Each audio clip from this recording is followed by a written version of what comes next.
College Uni Fibro, kijing tip nam ta Khubor Laitkam, mat kibadon ni ka qualification mat kwa ban apply kini kipus kismo ba ban snap ba mat pe jedu bakut. Advertisement work and interview. This is for the information of the interest candidate that work in interview for the following post on contractual basis. Can they be contractual ma under 1 year system under the district watershed Celcom data center WCDC under the scheme Pradhan Mantri Krishi Sinchai Yojana watershed development component 2.0.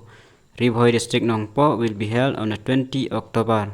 Kan mama kan day hapo Nongpo te kan penlong ika interview haka arpo tarik October RJFR at 11 a.m. in the office of the Divisional Soil and Water Conservation Ri bhoi Division Nongpo.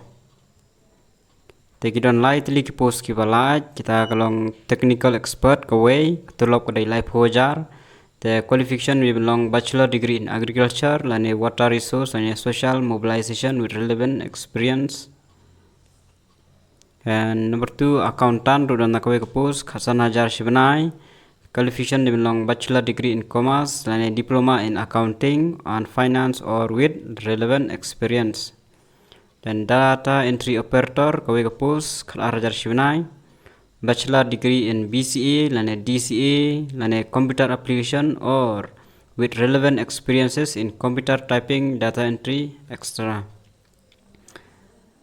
Applicants are to bring the application in plain paper pitiban ra ik application ubhi haka plain paper with supporting document barki document giba bade banon kambaro along with original copies for certification on the day of work interview.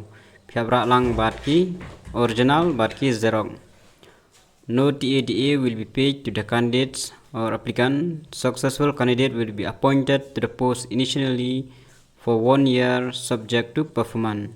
Nomor pakadai contractual kin appointnya pitang system then sapej pada ek performance jong pi and lawan continue biang lene an pendu.